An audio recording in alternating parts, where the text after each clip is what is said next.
Salut à tous, c'est Mousefoot, j'espère que vous allez bien. Aujourd'hui, nous allons débriefer cette 6e et dernière journée de Ligue des Champions. Let's go!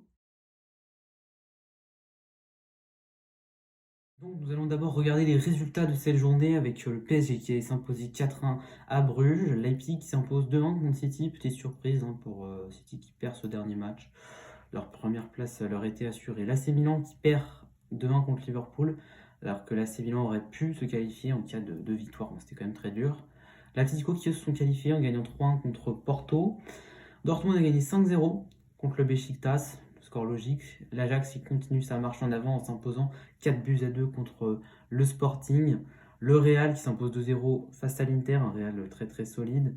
Shakhtar Donetsk, Sheriff Tiraspol 1 partout, ce match que pas grand monde a regardé, Shakhtar qui finit dernier de son groupe. La Juve qui s'impose 1-0 face à Malmö et dans le même temps Chelsea qui fait 3-3 contre le Zénith, et ça c'est un gros résultat parce que la Juve prend donc la première place à Chelsea en cette fin de campagne européenne. Le Benfica qui s'impose 2-0 à Kiev, le Benfica qualifié en 8ème parce que le Barça a perdu 3-0 contre le Bayern, le Barça qui n'a rien pu faire et c'est vraiment catastrophique pour eux. United qui fait 1 partout contre les Young Boys, United qualifié, et Atalanta ça a été reporté. Donc aujourd'hui à 19h, le Atalanta-Villarreal. Et Salzbourg-Séville, donc 1-0 pour Salzbourg, Séville qui va quand même se retrouver en Europa League.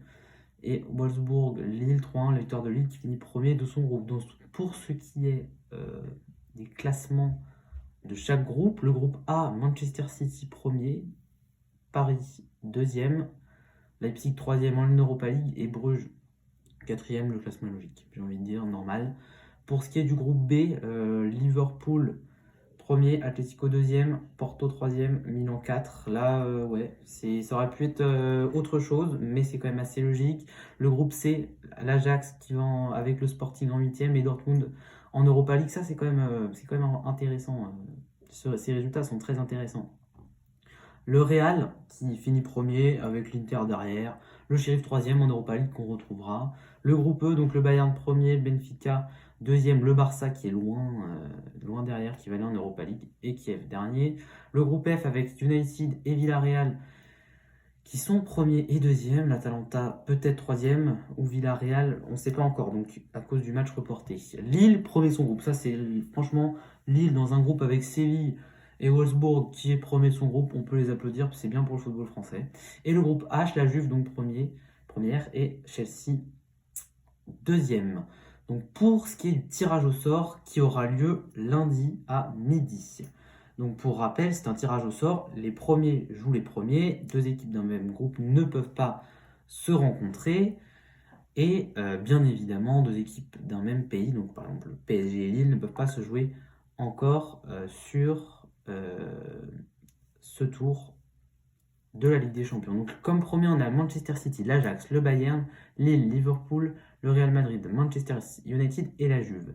Et en deuxième, on a donc Paris, le Sporting, Benfica, Salzbourg, l'Atlético, l'Inter, l'Atalanta ou Villarreal et Chelsea. Donc clairement dans les premiers. Si je parle en tant que parisien, c'est des très très grosses équipes. En passant par l'Ajax qui est une énorme équipe, Liverpool qui fait très peur comme le Bayern. Le meilleur tirage serait United ou la Juve, clairement, parce que la Juve c'est pas bon, et Manchester United moyen non plus. C'est les deux seules équipes vraiment qui font pas peur, mais il va y avoir des gros matchs, ça c'est clair, et il faudra vraiment suivre attentivement ce tirage au sort, ainsi que ces huitièmes de finale de Ligue des Champions bien évidemment.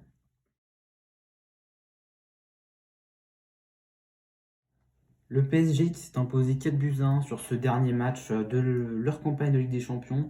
Un doublé de Mbappé, un doublé de Messi. C'était bien évidemment un bon match, mais il n'y avait pas d'enjeu. Paris finit deuxième de son groupe. Il y a eu du mieux, notamment, je pense, ils sont rentrés plus impliqués. Peut-être, moi je pense qu'il y a un changement qui est quand même pas mal, c'est Wijnaldum. Il commence à apporter quelque chose. C'est pas l'original de Liverpool, mais ça apporte quelque chose. Messi était plus impliqué. Peut-être que c'est le fait que Di Maria ait été sur le terrain. Je pense pas qu'un joueur puisse autant changer de jeu, mais pourquoi pas. Un Mbappé est très fort. Bon, après, voilà, il y a eu 4-1, mais Donnarumma fait des arrêts. Il y a eu du mieux, il y a eu du mieux, mais il faut trouver, comme souvent en fait, c'est le plus dur à trouver une constance, toujours être très fort sur le long terme, mais on sait bien que de toute manière, Paris sera fort ou pas, mais sera très certainement au rendez-vous au huitième de finale avec ce tirage qui fait peur, parce que quand tu lis les noms, c'est tendu. Donc voilà, le tirage lundi, il y aura évidemment un débrief sur ce tirage, parce que c'est très important. Et voilà, bah, j'espère que cette vidéo vous aura plu. On se retrouve lundi.